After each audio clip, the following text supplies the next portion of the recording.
يا أيها الذين آمنوا اتقوا الله وقولوا قولا سديدا يصلح لكم أعمالكم ويغفر لكم ذنوبكم ومن يطع الله ورسوله فقد فاز فوزا عظيما. أما بعد فأعوذ بالله من الشيطان الرجيم. بسم الله الرحمن الرحيم.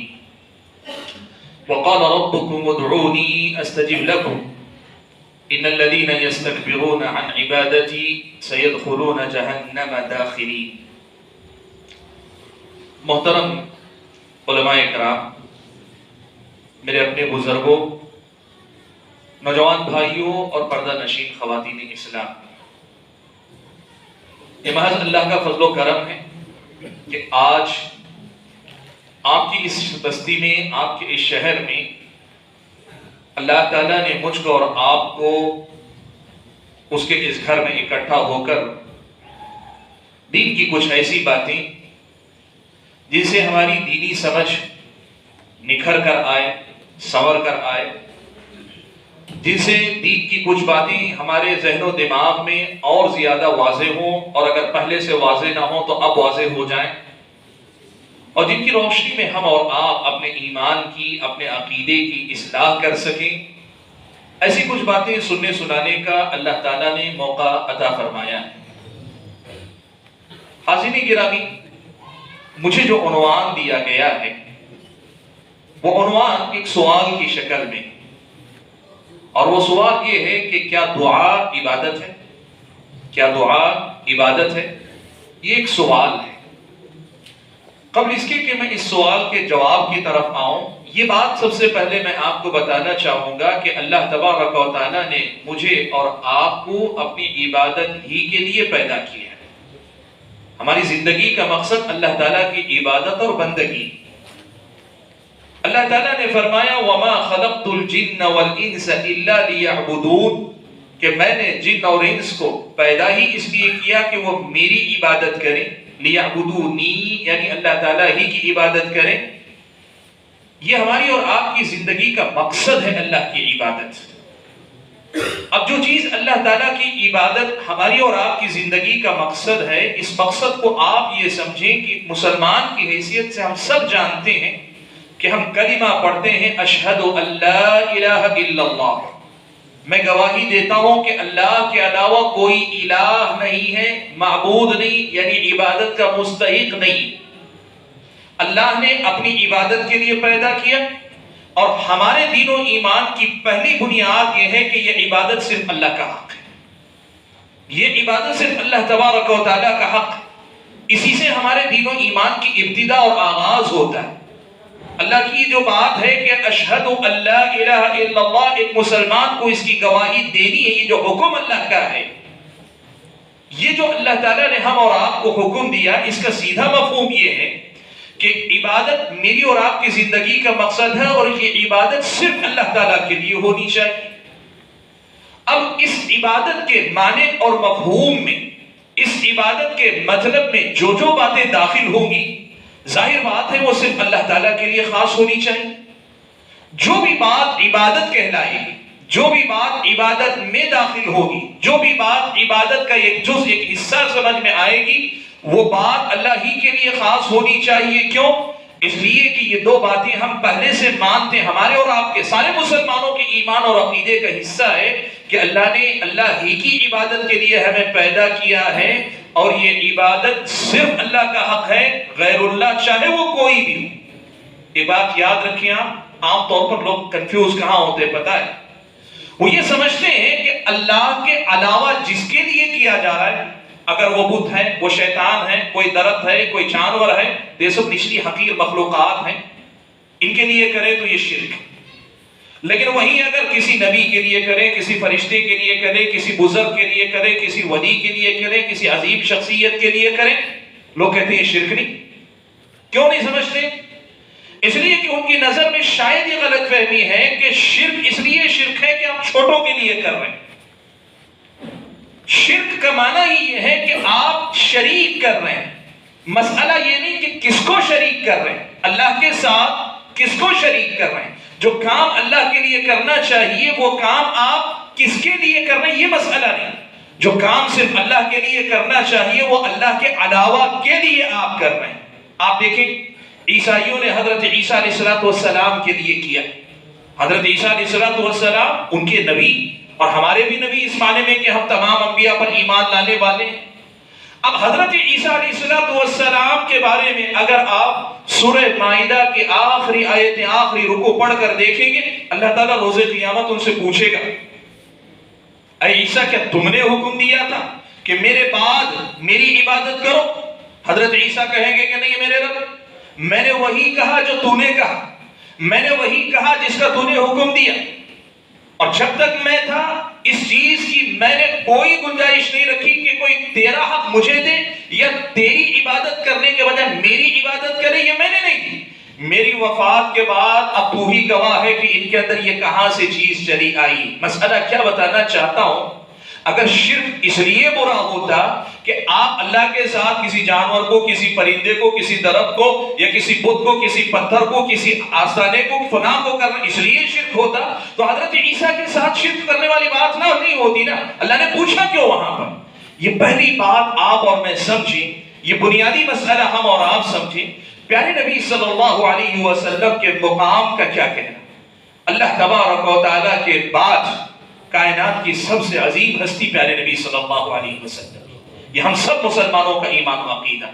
بعد از خدا بزرگ توئی، قصہ مختصر آپ ہی ہیں، اللہ کے بعد آپ ہی کا مقام. اللہ کے نبی کے بعد اللہ کے دیگر انبیاء کا مقام ہے. انبیاء علیہ السلام، حضرت نوح، حضرت ابراہیم، حضرت موسیٰ، حضرت عیسیٰ، پیارے نبی محمد اولو العزم من الرسل، اور ان کے علاوہ بھی جتنے انبیاء سارے انبیاء کا مقام بہت اونچا.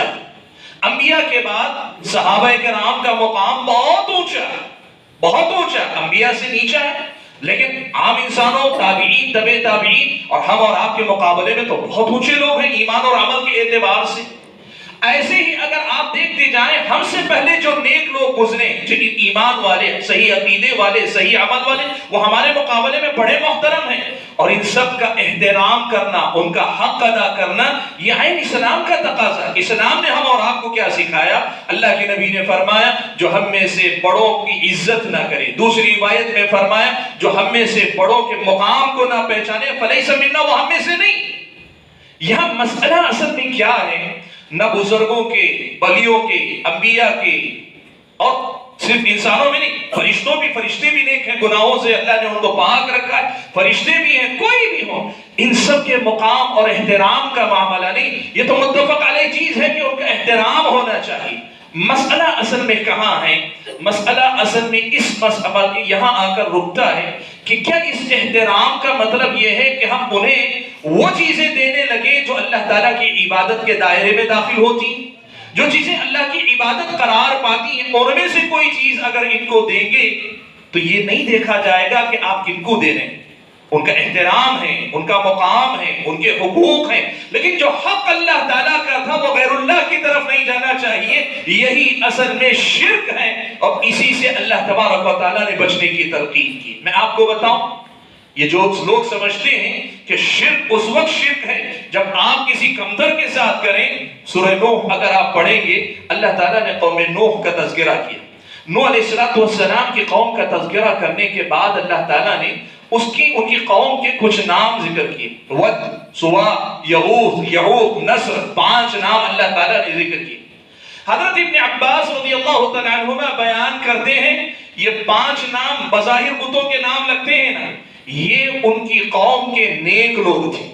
یہ ان کی قوم کے نیک لوگ تھے کہ ان لوگوں کے نیک لوگوں کے گزر جانے کے بعد شیطان نے پہلے کہا کہ ان نیک لوگوں کی تصویریں بناؤ، ان کی فوٹو بناؤ، یا ان لوگوں کو زندہ رکھو اپنے درمیان، ان کو زندہ رکھو. کیسے زندہ رکھیں گے؟ وہ تو چلے گئے اس دنیا سے. ان کو زندہ رکھنے کا طریقہ ان کی تصویر بناؤ، ان کا اسٹیچو بناؤ، ان کو بناؤ. اور پہلی نسل کو صرف اتنا کہا شیطان نے کہ یہ تمہارے محترم لوگ ہیں، قابل احترام لوگ ہیں.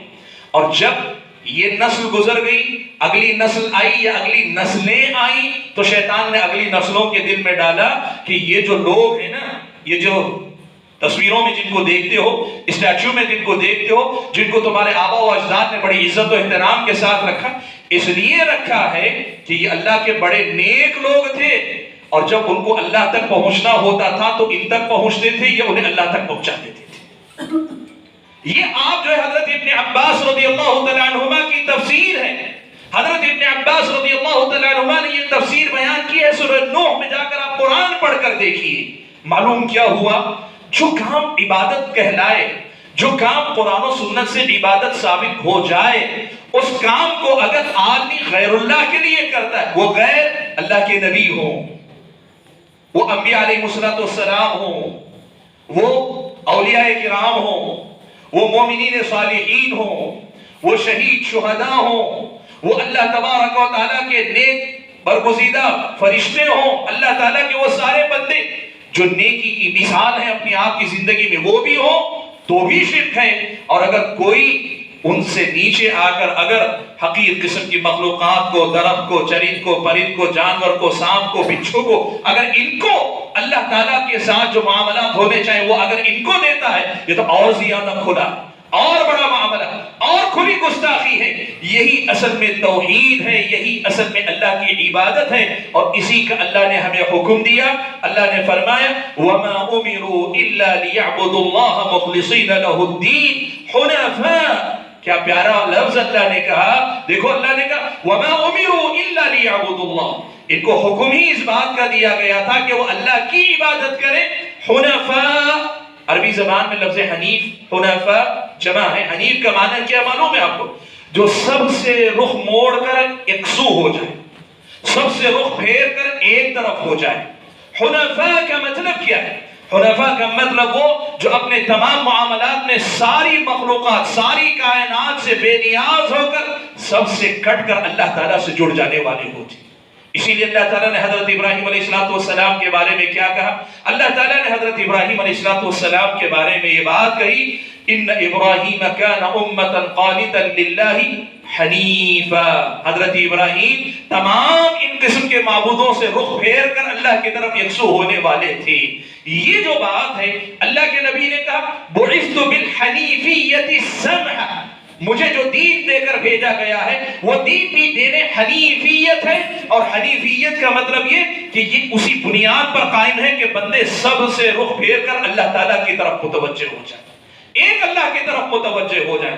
بلکہ اللہ تعالیٰ نے حدیث قدسی میں یہ بھی بیان فرمایا کہ انی خلقت عبادی کلہم حنفاء، اللہ نے فرمایا کہ میں نے اپنے سارے بندوں کو حنیف ہی پیدا کیا تھا۔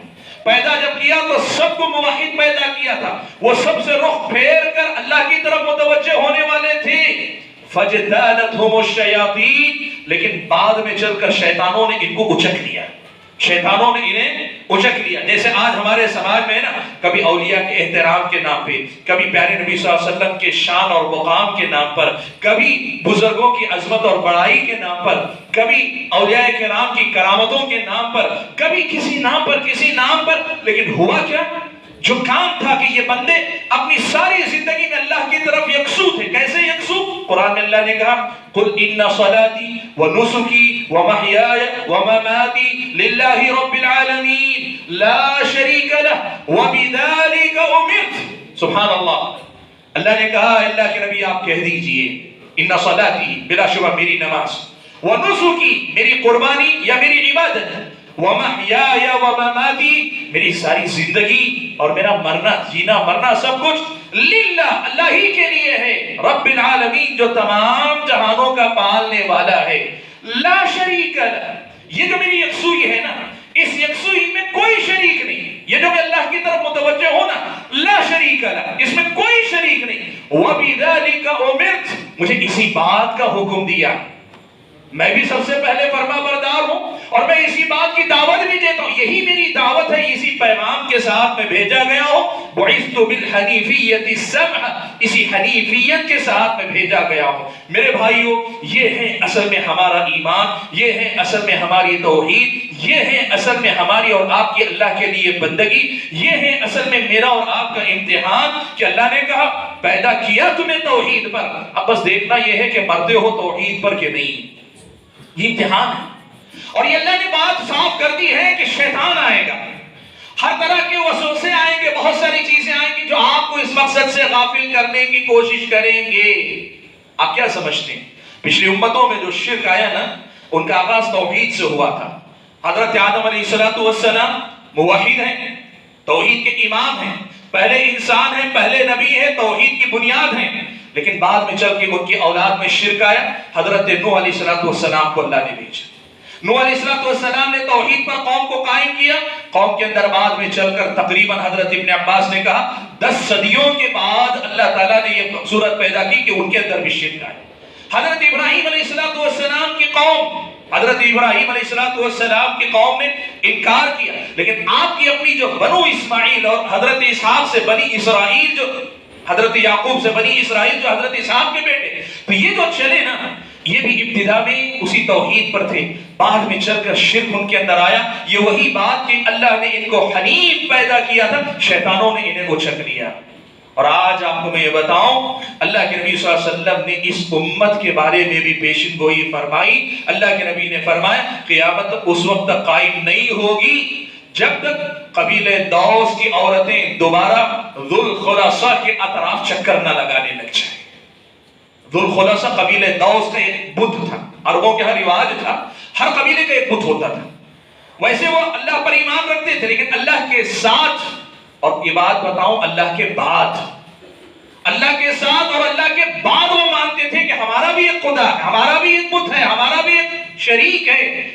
وہ یہ مانتے تھے. قبیلہ دوس کا بت تھا ذوالخلاصہ. اس ذوالخلاصہ کے پاس اللہ کے نبی نے کہا اسلام آنے کے بعد قبیلہ دوس مسلمان ہو گیا تو یہ بت چلا گیا. لیکن اللہ کے نبی نے کہا قیامت سے قبل یہ قوم دوبارہ لوٹے گی اسی طرف. یہ وہی ہے جو اللہ کے نبی نے کہا تھا نا لَتَتَّبِعُنَّ سَنَنَ مَنْ كَانَ قَبْلَكُمْ، تم لوگ بھی اپنے سے پہلے والی قوموں کے نقش قدم پر چلو گے. ان کا آغاز توحید پہ ہوتا تھا، بعد میں آ کے شیطان اچکتا تھا. آدم کی اولاد میں بعد میں چل کر ان کی امت میں شرک آیا. حضرت نوح کی امت میں بعد میں چل کر شرک آیا. حضرت ابراہیم کی امت میں بعد میں چل کر شرک آیا. اللہ کے نبی نے یہ بات بھی کہی کہ میری امت کے اندر بھی یہ شرک آئے گا. میرے بھائیوں، آج میرا اپنا عنوان جو ہے، اس عنوان کی بنیاد اصل میں اسی پیغام کو دینا ہے کہ ایک بڑا اہم مسئلہ ہے جسے ہم دعا کہتے ہیں، جسے ہم دعا کہتے ہیں. اس دعا کے دروازے سے یہی شرک امت کے بہت سارے افراد کے اندر داخل ہوا. یہی دعا جو ہے، یہ دعا کا جو باب ہے، یہیں سے شرک امت کے اندر داخل ہوا ہے. کہاں داخل ہوا، کیسے ہوا، یہی مجھے واضح کرنا ہے. لیکن اس وضاحت کے لیے مجھے یہ بنیادی گفتگو آپ کے سامنے رکھنی پڑی. میں لوٹتا ہوں اپنے آغاز کی طرف. میں نے سوال کیا تھا آپ سے کہ میرا عنوان ہی یہ ہے کہ کیا دعا عبادت ہے؟ کیا دعا عبادت ہے؟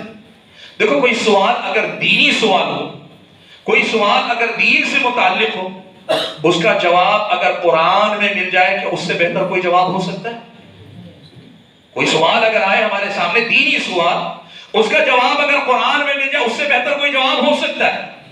کسی سوال کا جواب اگر پیارے نبی صلی اللہ علیہ وسلم کے صاف الفاظ میں جواب مل جائے تو کیا پھر اس سے بہتر کوئی سوال، کوئی جواب ہو سکتا ہے؟ اور یہ بھی بتاؤ، اللہ تعالیٰ کے اس کلام میں قرآن مجید کے اندر اگر جواب مل جائے پھر کسی اور جواب کو تلاش کرنے کی ضرورت ہے؟ کیا پیارے نبی صلی اللہ علیہ وسلم کے الفاظ میں جواب مل جائے تو پھر کیا اس کا پھر اور جا کر جواب تلاش کرنے کی ضرورت ہے؟ نہیں. ایک مسلمان یہ چیز مانتا ہے. مسئلہ اصل میں کیا ہے؟ مسئلہ جیسا ہے ویسا قرآن و سنت کی روشنی میں پڑھنے کا سلیقہ ہمیں آنا چاہیے.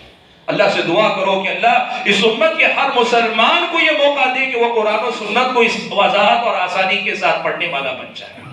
یقین مانیں، یہ دین کی وہ پہلی بنیاد ہے کہ جس کی باریکیاں اللہ تعالیٰ نے بڑی تفصیل سے قرآن و سنت میں بیان کی ہے. اور اگر آپ ساری چیزوں سے اوپر اٹھ کر اللہ سے ڈر کر اللہ کی خوشنودی کے لیے اس قرآن کو پڑھیں گے، نبی علیہ السلام کی احادیث کو پڑھیں گے، یہ قرآن و سنت ہمیں اور آپ کو ان قسم کے مسائل کا شافی کافی جواب دینے کے لیے کافی ہو جائے گے.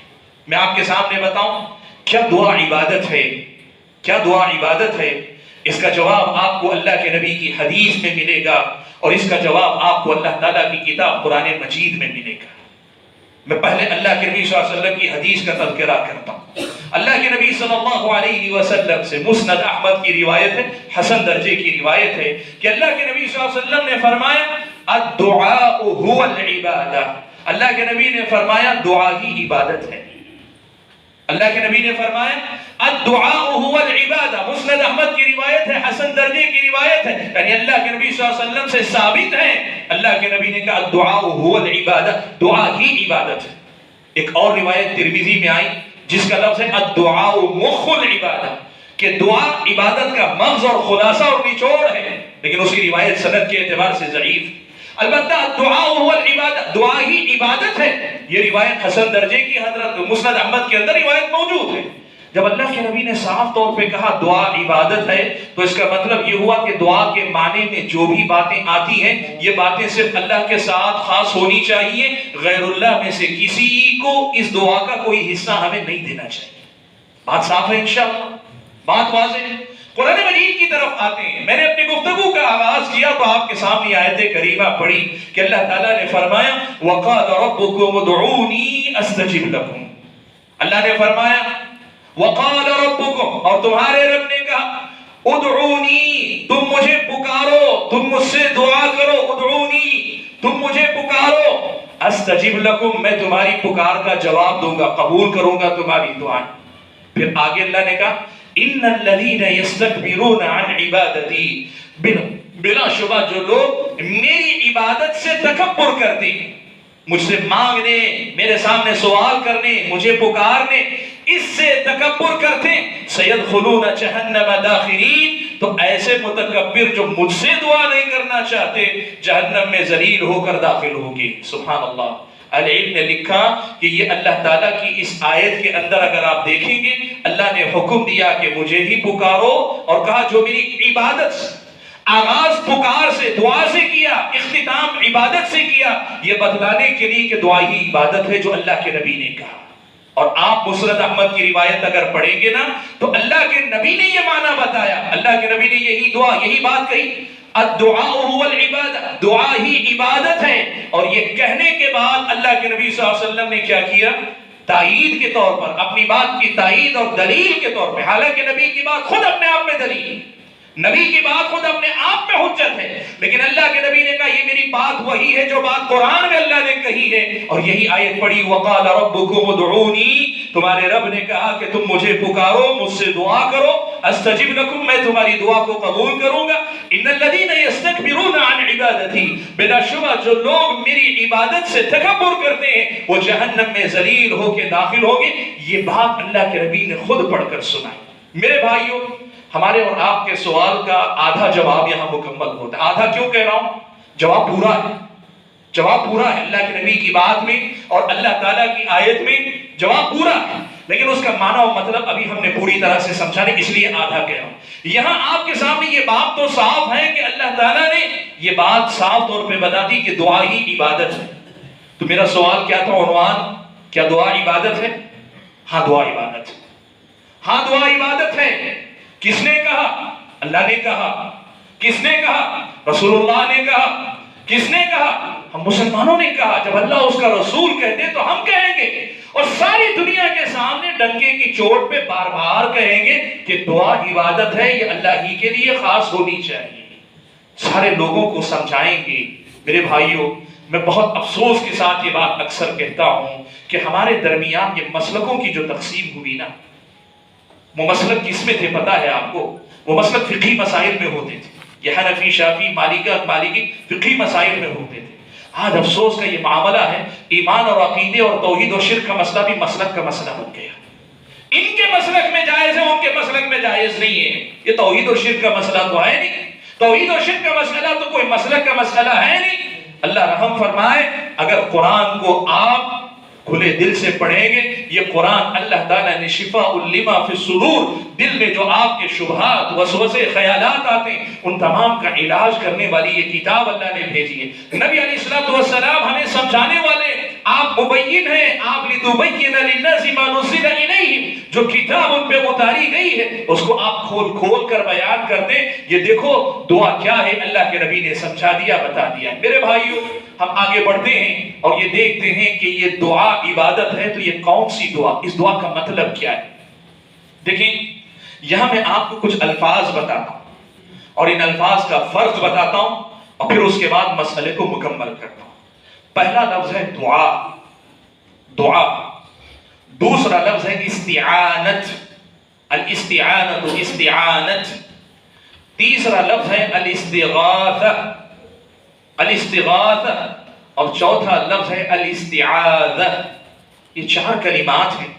اسی ترتیب سے اگر آپ یاد رکھ سکے نا تو یہ دعا عبادت ہے. تو کس معنی میں عبادت ہے یا آپ خود بھی سمجھ کر سامنے والے کو سمجھا سکتے ہیں. دعا کے اندر 2 معنی آتے ہیں. دعا کا اگر ہم اردو میں ترجمہ کریں تو اس کا معنی ہوتا ہے پکارنا، پکارنا، بلانا، آواز دینا. دعا کا معنی ہوتا ہے پکارنا. میرے بھائیوں یہ لینگویج عربی لغوی معنی ہے کسی کو پکارنا. شریعت میں جسے دعا کہا گیا ہے، اہل علم نے قرآن و سنت کے تمام آیات و احادیث کو اکٹھا کرنے کے بعد یہ بات لکھی ہے کہ دعا 2 قسم کی ہوتی ہے. اللہ تعالیٰ نے یہ کہا نا ادعونی، تم مجھے پکارو. تو یہ پکار کیسے ہوگی؟ کہا 2 طریقے سے یہ پکار ہوتی ہے. ایک دعا ہوتی ہے جسے دعا العبادہ کہتے ہیں، اور دوسری ہوتی ہے جسے دعا المسئلہ کہتے ہیں عربی زبان میں. میں اردو میں آپ کو سمجھا دوں. ایک پکار وہ پکار ہوتی ہے جس میں بندہ صرف اللہ کی کبریائی بیان کر رہا ہے، اللہ کی عظمت بیان کر رہا ہے، اللہ تعالیٰ کی بڑائی بیان کر رہا ہے، اپنی عاجزی کا اظہار کر رہا ہے، اپنی بے بسی کا اظہار کر رہا ہے، اپنے آپ کو اللہ تعالیٰ کے سامنے جھکا رہا ہے، اپنے آپ کی نفی گویا کر رہا ہے کہ میں کچھ نہیں ہوں، اللہ تعالیٰ تو ہے بس. اس معنی میں تو ہے کہ تیرے سامنے میری کوئی حقیقت نہیں، تو ہی اصل ہے، تو ہی اصل میں معبود برحق ہے. یہ اللہ تعالیٰ کی عظمت کے لیے جو پکارا جاتا ہے، یا اللہ، یا رحمان، یا رحیم، یا حی یا حنان، یا منان، یا ذا الجلال والاکرام، یا حی یا قیوم. یہ وہ نام ہیں جو اللہ تبارک و تعالیٰ کی عظمت کو بتاتے ہیں. اللہ کا ہر نام بڑا عظیم ہے. وقت اجازت نہیں دیتا کہ میں اللہ تعالیٰ کے ناموں کے اندر پائی جانے والی عظمت کی طرف جاؤں، لیکن یہ ایک بات آپ کو بتا دیتا ہوں، یاد رکھیں ہر نام اللہ تعالیٰ کی بہت بڑی جو ہے ثنا ہے، اللہ کی بہت بڑی تعریف ہے. جیسے میں آپ کو کہوں آپ کا ایک نام والدین نے آپ کو رکھا، آپ کی بہادری دے کر شہر کے لوگوں نے آپ کو بہادر رکھ دیا یا پہلوان نام رکھ دیا، آپ کی ذہانت کو دیکھ کر آپ کے دوستوں نے بڑا ذہین آدمی رکھ دیا، اسمارٹ رکھ دیا، کچھ بھی رکھ دیا. میں اگر آپ کو مسلسل آپ کے حقیقی نام کے ساتھ آپ کو پہلوان بھی کہوں، آپ کو بہت ذہین بھی، جو جو لقب آپ کو دیے گئے پکارتا رہوں گا، آپ کو خوشی ہوگی کہ نہیں ہوگی؟ ایک انسان، معمولی انسان، حقیر سے انسان اپنی کچھ خوبیوں کا تذکرہ سنتا ہے تو خوش ہوتا ہے. رب ذوالجلال کا یہ حق ہے کہ ہم رب کو پکاریں، اس کی تعظیم کے لیے، اس کی عظمت و کبریائی کے لیے بولیں کہ اللہ کا نام لے کر اسے پکاریں. ایک دعا یہ ہے، ایک پکار یہ ہے. ظاہر بات ہے یہ پکار کیا ہم غیر اللہ کو پکار سکتے ہیں اس انداز میں؟ وہ جو جذبہ ہے بندگی کا کہ میں تیرا بندہ ہوں، میں تیرا غلام ہوں، میں تیرا محتاج ہوں، میں تیرے سامنے عاجز ہوں، حقیر ہوں، میری کوئی حیثیت نہیں، حقیقت نہیں، تو بڑا عظیم ہے، تیری عظمتیں، تیری کبریائی، تیری بڑائی. یہ جو پکار ہے یہ کس کے لیے ہونی چاہیے؟ یہ اللہ کے لیے ہونی چاہیے. ایسا نام اگر میں غیر اللہ کا لوں، اگر میں کہوں یا رسول اللہ، اس معنی میں کہوں یا رسول اللہ، عظمت اور کبریائی کے اظہار کے لیے کہوں، تو یہ اللہ تبارک و تعالیٰ کو کیا جانے والا کام میں نے رسول اللہ کی طرف بھیج دیا. دیکھو 2 چیزوں میں فرق رکھو. میں آگے بتاؤں گا کہ زندگی کے حالات میں کسی کو بلانا اے فلاں، میں کہوں اے عبداللہ، اے عبد الرحمن، اے زید، اے خالد، اے حامد، سامنے کی پکار. یہ پکار نہیں، وہ جو عظمت و کبریائی کے اظہار کے لیے، ان کے مقام کی عظمت کو بیان کرنے کے، وہ اللہ تعالیٰ کا حق ہے. ادعونی، مجھے پکارو، یہ اللہ تعالیٰ کو دی جانے والی پکار ہے. اس کو کہتے ہیں دعائے عبادت، کہ آدمی صرف اپنی عبادت اور بندگی، اپنی غلامی کے اظہار کے لیے جو پکار دیتا ہے، اس پکار کو جو ہے اللہ تعالیٰ کی دعا کہتے ہیں، یعنی اللہ تعالیٰ کو پکارنا کہتے ہیں. اور دعا کی دوسری قسم یا دوسرا درجہ کیا ہے؟ دعا المسئلہ کہتے ہیں، یعنی آدمی سوال کرنے کے لیے، اپنی کسی بھی ضرورت کے لیے پکارے، اپنی کسی بھی ضرورت کے لیے پکارے. یہ پکار یہ بھی اللہ تعالیٰ ہی کی سے ہونی چاہیے، غیر اللہ کے لیے نہیں ہونی چاہیے. اب یہاں میں آپ کو بتاؤں، لفظ دعا ہے، اس میں جو ہے یہ عبادت کے لیے پکارنا بھی داخل ہے، ضرورت کے لیے پکارنا بھی داخل ہے. اگر صرف ضرورت کو پکارنے کے لیے لفظ استعمال کرنا چاہیں، اس کے لیے استعانت کہتے ہیں، مدد طلب کرنا. ہم کہتے ہیں ایاک نعبد و ایاک نستعین، اے میرے رب میں تیری ہی عبادت کرتا ہوں اور تجھی سے مدد طلب کرتا ہوں. سبحان اللہ. ہر نماز میں اللہ نے ہمیں یہ سکھایا کہ یہ دعا اللہ کا حق ہے, یہ دعا عبادت ہے, اور یہ صرف اللہ کا حق ہے, یہ ہر نماز میں اللہ نے سکھایا. ایاک نعبد و ایاک نستعین, یہ جو مدد کے لیے, سوال کے لیے پکارنا جو ہے وہی استعانت کہلاتا ہے. اب یہ استعانت مدد دو چیزوں میں ہوتی ہے. کوئی اچھی چیز مانگنا ہو, کوئی اچھی چیز طلب کرنا ہو تو بھی اللہ کو پکارتا ہے, اور کسی نقصان سے, کسی شر سے, کسی بری چیز سے بچنا ہو تو اس کے لیے بھی آدمی اللہ ہی کو پکارتا ہے. استعانت میں یہ دونوں معنی ہیں. اب اس سے نیچے آئیے, اگر آپ صرف نقصان سے بچنے کے لیے پکارتے ہیں, اس کے لیے خاص لفظ ہے الاستغاثہ, غوث, مدد کے لیے پکارنا. اغثنی, میری مدد فرما. مشکل میں, تکلیف میں, پریشانی میں, کاروبار میں نقصان, بیماری ہے, دشمن کا خطرہ ہے, وغیرہ وغیرہ, جو برے وقت میں آدمی پکارتا ہے وہ خاص طور پہ الاستغاثہ کہلاتی ہے کہ اللہ تعالیٰ میری مدد کر. اور مدد کئی طرح سے ہو سکتی ہے. نقصان میں جو مدد ہوتی ہے وہ بھی کئی طریقے سے ہو سکتی ہے.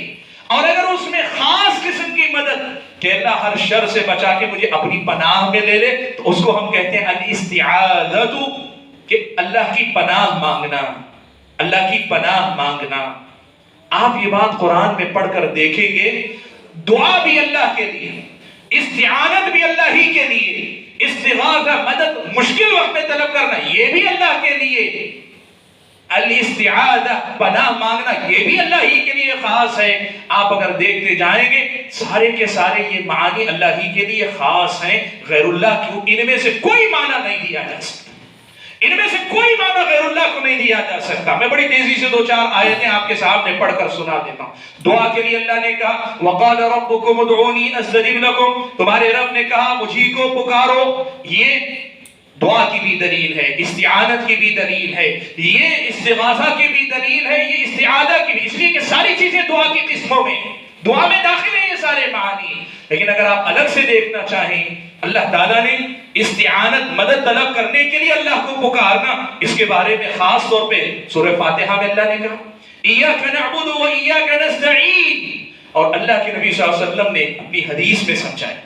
حضرت ابن عباس رضی اللہ تعالیٰ عنہما کو اللہ کے نبی صلی اللہ علیہ وسلم نے اپنے جانور پر بٹھایا, اور اللہ کے نبی نے کہا یا غلام انی اعلمک کلمات, اے بچے دیکھ میں تجھے کچھ کلمات سکھا رہا ہوں, یعنی کچھ بڑی اہم باتیں سکھا رہا ہوں. اور اس کے بعد اللہ کے نبی نے کہا احفظ اللہ یحفظ, احفظ اللہ تجدہ تجاہک, اور آگے فرمایا اذا سألت فاسأل اللہ, جب مانگنا ہو تو صرف اللہ سے مانگو, جب مانگنا ہو تو اللہ ہی سے مانگو.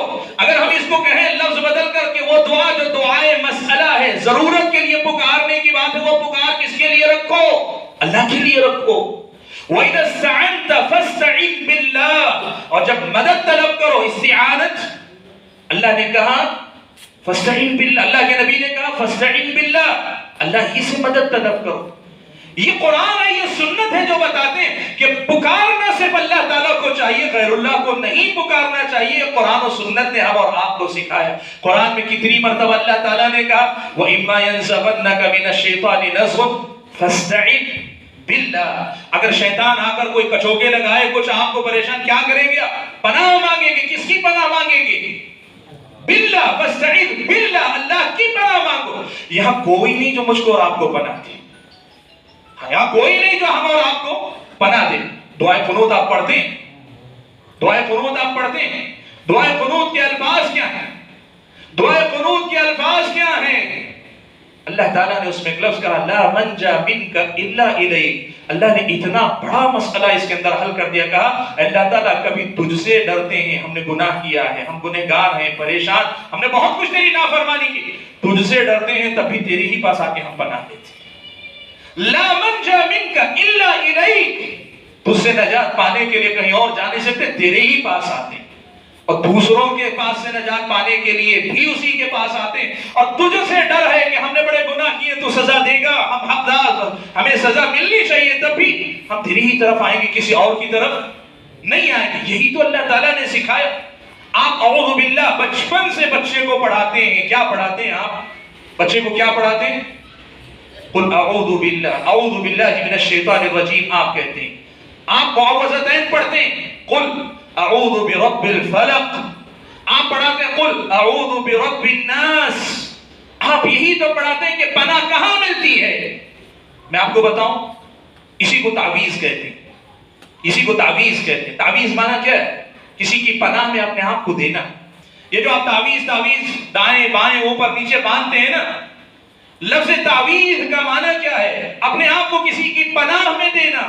اب اتنی قرآن کی آیتیں کہہ رہی ہیں اللہ کی پناہ میں دو، اور آپ کہیں میں دھاگے کی پناہ میں جاؤں گا، میں وہ بازو بند کی پناہ میں جاؤں گا، کمر بند کی پناہ میں جاؤں گا، کالے پیلے نیلے دھاگے میں جاؤں گا، اور دھاگے بھی فلاں بابا کے نام کا، فلاں کے نام کا، فلاں کے نام۔ اعوذ باللہ، میں اللہ کی پناہ میں آتا ہوں، فاستعیذ باللہ، اللہ کی پناہ میں آؤ۔ قل اعوذ برب الفلق، میں رب الفلق جو آسمانوں کو پھاڑنے والا جو رب ہے، اس رب کی جو میں پناہ میں آتا ہوں۔ قل اعوذ برب الناس، میں اس رب کی پناہ میں آتا ہوں جو تمام لوگوں کا رب ہے۔ یہ کیا ہے؟ یہ قرآن ہے جو ہم اور آپ کو سکھا رہا ہے۔ یہ اللہ کے لیے خاص ہونا چاہیے، یہ غیر اللہ کے لیے نہیں ہونا چاہیے۔ میرے بھائیوں، اسی لیے یہ بات آج یاد رکھو، دعا اور پکار جو ہوتی ہے نا، یہ اللہ کا حق ہے، اللہ کے لیے ہونا چاہیے۔ اب وہ دعا استعانت کی شکل میں ہو، اب وہ دعا جو ہے استغاثہ مدد کی شکل میں ہو، یا وہ دعا جو ہے استعاذہ پناہ مانگنے کی شکل میں ہو۔ سبحان اللہ، ہماری اور آپ کی دین کی سمجھ کا کیا مقام ہے۔ ہم نے اللہ کے نیک بندوں کا نام بھی رکھا تو غوث نام رکھا۔ غوث کیا ہے؟ نام کا معنی کیا ہے؟ غوث کا معنی مدد کا ہے، اور مدد کون کرتا ہے؟ اللہ نے کہا، میں اور آپ نہ کہیں، اللہ نے اَمَّن يُجِيبُ الْمُضْطَرَّ إِذَا دَعَاهُ وَيَكْشِفُ السُّوءَ، ہے کوئی جو کسی پریشان حال کی پریشانی کے اس کی پکار کا جواب دے اور اس کی تکلیف کو دور کرے؟ ہے کوئی؟ اَإِلَٰهٌ مَّعَ اللَّهِ، اللہ نے آگے کہا کہ اللہ کے علاوہ بھی کوئی ایسا معبود ہے؟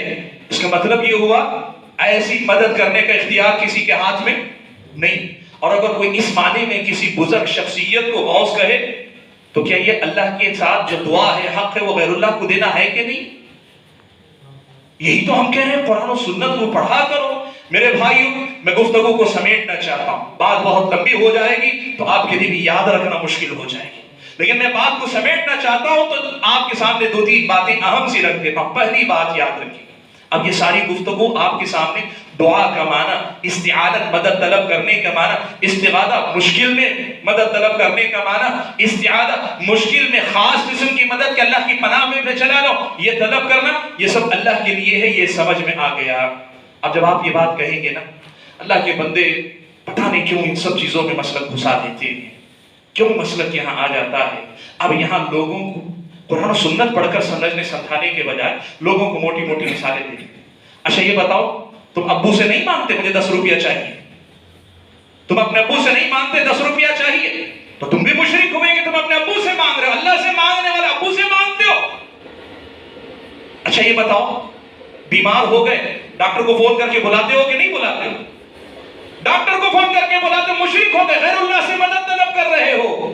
بھائیو، یہ مثالیں قرآن ہے، سنت ہے، یہ اللہ کی کتاب ہے، یہ نبی علیہ السلام کی سنت ہے، یہ قرآن کے الفاظ ہیں، حدیث کے الفاظ ہیں، یہ صحابہ تابعین کے اقوال ہیں، یہ ہمارے اور آپ کے ذہن کی اپج ہے۔ میں یہ بھی مسئلہ آپ کے سامنے سمجھا دیتا ہوں۔ دیکھو، اہل علم نے لکھا ہے کہ اس دنیا کے اندر انسان کو اللہ تعالیٰ نے جو چیزیں دی ہیں وہ 2 حصوں میں بٹتی ہیں۔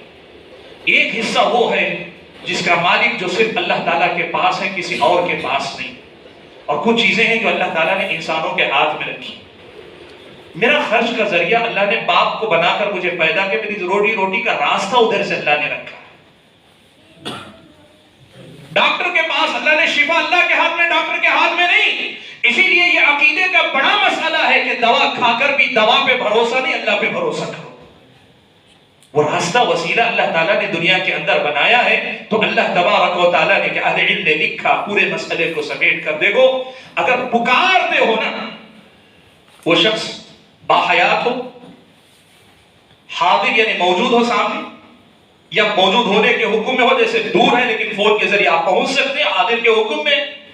اور تیسری چیز یہ کہ جو چیز آپ اس سے مانگ رہے ہیں اس کے اختیار میں ہو، تو ایسی چیز کے لیے اسے پکارنا یہ جو ہے اس دعا میں شامل نہیں ہے۔ زندہ ہے، حاضر موجود ہے یا موجود رہنے کے حکم میں ہے، جا رہی وہ دینے پہ قدرت رکھتا ہے اس کے اختیار میں. اب آپ کسی باپ سے پوچھیں گے اے ابو جان میرے گھر میں اولاد دے دو، والد کے ہاتھ میں ہے. اے میرے فلاں میں جو اولاد دے دو کیا، وہ تو اللہ کے ہاتھ میں. لیکن آپ ابو سے پوچھیں گے ابو جب خرچ کے لیے پیسہ نہیں آپ مجھے دو، کیوں؟ ان کے اختیار میں اللہ نے دیا ہے. یہ مسئلہ آپ سمجھیں کہ اگر آپ کسی زندہ انسان سے جو موجود ہے یا موجود ہونے کے حکم میں ہے اس سے وہ چیز طلب کرتے ہیں جو اس کے اختیار میں ہے، تو یہ بلانا، یہ پکارنا، یہ اللہ کی پکار میں نہیں ہے. یہ اللہ کی پکار میں نہیں ہے. اور ان مثالوں کو لے جا کر اس کے برابر کرنا یہ لوگوں کو جو ہے اصل میں مس گائیڈ کرنا ہے. یہ دو الگ مسئلے ہیں.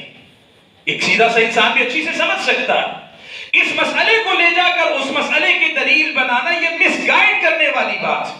اور میں آپ کو بتاؤں یہی سے اصل میں مسائل پیدا کرنے کے لیے کہ جو چیز اللہ تعالیٰ ہی کی ہے وہ بھی غیر اللہ سے مانگی جا سکتی، یعنی دعا کو غیر اللہ کی طرف پھیرنے کے لیے یہاں کیا کرتے ہیں پتہ ہے؟ اولیاء اپنی قبروں میں زندہ ہیں، شہداء اپنی قبروں میں زندہ ہیں. اس مسئلے کو اچھالتے کہتے ہیں کہ سب زندہ ہیں، تاکہ آپ کی جو بات میں نے کہی نا جن سے مدد طلب کر رہے ہیں وہ زندہ ہوں، کہتے ہیں وہ بھی تو قبروں میں زندہ ہیں. یاد رکھو میرے بھائی، اس دنیا میں جیسے سارے انسان زندہ ہیں نا، مرنے کے بعد بھی سارے انسان زندہ ہیں.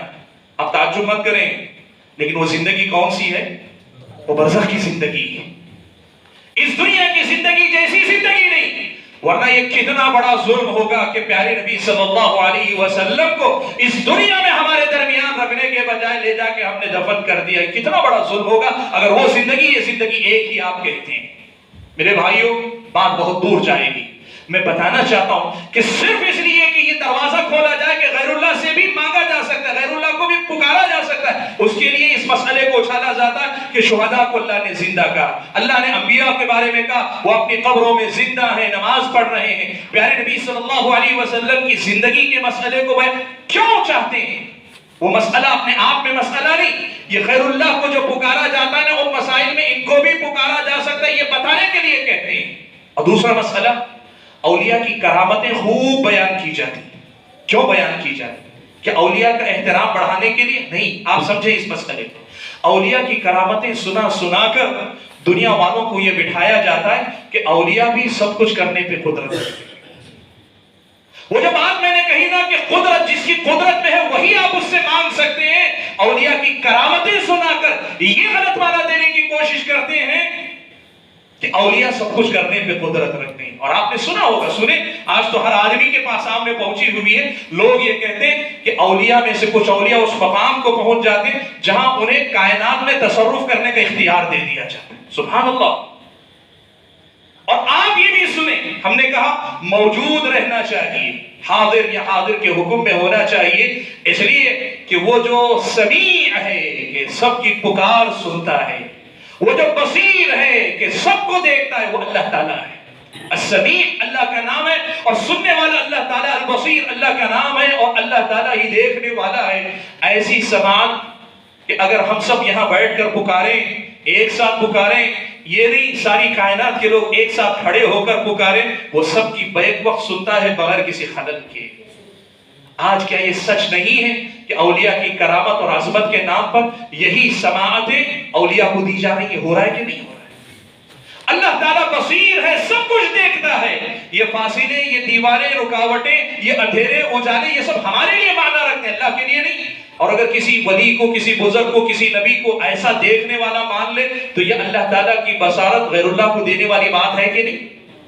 یہ وہی ہے. یہ سب کیوں کیا جا رہا ہے؟ صرف اس لیے کہ وہ جو دعا ہے، جو عبادت والی ہے، جو سوال اور حاجت مندی والی دعا ہے، اس دعا کو لا کر یہاں ان کے لیے غیر اللہ سے جوڑا جائے. یہ اصل میں سارا مسئلہ ہے. میرے بھائیوں، بات کو میں سمیٹ کر یہاں آتا ہوں، یہ کہتا ہوں کہ دعا عبادت ہے اور عبادت صرف اللہ کی ہونی چاہیے. تو وہ پکار جو دعائے عبادت ہے، وہ پکار جو دعائے مسئلہ ہے، یہ صرف اللہ تعالیٰ کے لیے خاص ہونی چاہیے. آخری 2 منٹ اور مجھے دے دیا، 2 منٹ اور دے دیں.